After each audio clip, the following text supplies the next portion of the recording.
Hi welcome to NSM cooking channel. இன்றைக்கி வந்து பாம்பே சட்னி வந்து எப்படி செய்யுதுன்னு பார்க்க போகிறோம். இது வந்து இட்லி, தோசை, பூரி, சப்பாத்தி இது எல்லாத்துக்குமே சூப்பர் டேஸ்ட்டாக இருக்கும். கண்டிப்பாக வந்து வீட்டில் ட்ரை பண்ணி பாருங்கள்.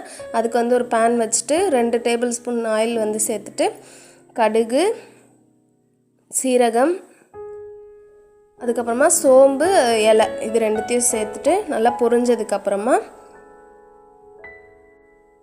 நீளமாக வந்து கட் பண்ணிக்கணும். வெங்காயம் 2 மீடியம் சைஸ் வெங்காயம் வந்து போதும். அதுக்கப்புறமா 3 பச்சை மிளகாய் சேர்த்துட்டு நல்லா வந்து வதக்கி விட்டுருங்க. நல்லா வந்து ஒரு கோல்டன் ஃப்ரை வந்து ஆகணும். அந்த அளவுக்கு நல்லா வந்து ஃப்ரை பண்ணிக்கோங்க. இப்போ வந்து கருவேப்பிலை சேர்த்துட்டு கொஞ்சமாக வந்து இஞ்சி வந்து இடித்து சேர்த்துக்கிறேன். இது வந்து டேஸ்ட்டு சூப்பராக இருக்கும்.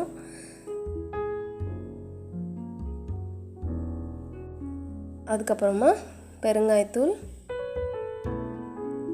சால்ட் வந்து 1 ஸ்பூன் வந்து சேர்த்துக்கிறேன். அதுக்கப்புறமா நம்ம வந்து டேஸ்ட்டு பார்த்துக்கிட்டு சேர்த்துக்கலாம்.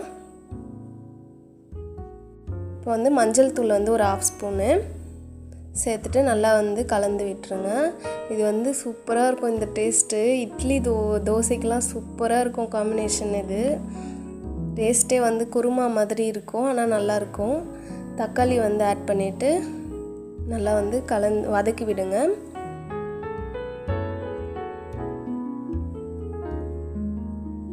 இப்போ வந்து 3 டேபிள் ஸ்பூன் அளவு வந்து கடலை மாவு. இதுக்கு வந்து மெயினே வந்து கடலை மாவு தான். இது வந்து சேர்த்தோம் அப்படின்னா தான் அந்த டேஸ்ட் வந்து சூப்பராக இருக்கும் பாம்பே சட்னிக்கு. அதுக்கு வந்து நம்ம தேவையான அளவு தண்ணி வந்து ஆட் பண்ணி நல்லா வந்து கட்டிகள்லாம் இல்லாத மாதிரி கரைச்சி வச்சுக்கணும். இப்போ கரைச்சிட்டு இதில் சேர்த்துட்டு ஒரு தடவை இந்த மாதிரி கலந்து விட்டுட்டு தண்ணி வந்து நமக்கு எவ்வளோ வந்து தேவையோ அந்த அளவுக்கு வந்து நம்ம வந்து ஆட் பண்ணிக்கலாம். ஏன்னா அது வந்து கொதித்ததுக்கப்புறமா கொஞ்சம் வந்து திக்காகும்.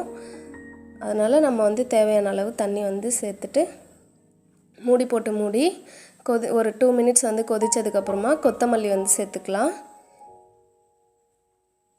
சேர்த்துட்டு ஒரு 5 மினிட்ஸ் வந்து கொதிக்க விடலாம். பாருங்கள் 5 மினிட்ஸ் வந்து ஆயிடுச்சு. நல்லா வந்து கொஞ்சம் திக்னஸாக இருக்குது பாருங்கள். கண்டிப்பாக வந்து வீட்டில் நீங்களும் வந்து ட்ரை பண்ணி பாருங்கள். ரொம்ப டேஸ்ட்டாக இருக்கும். மிஸ் பண்ணிடாதீங்க. அவ்வளோதான். இந்த வீடியோ உங்களுக்கு பிடிச்சிருந்தால் லைக் பண்ணுங்கள், ஷேர் பண்ணுங்கள், மறக்காமல் சப்ஸ்கிரைப் பண்ணிவிடுங்க. தேங்க்ஸ் ஃபார் வாட்சிங். பாய்.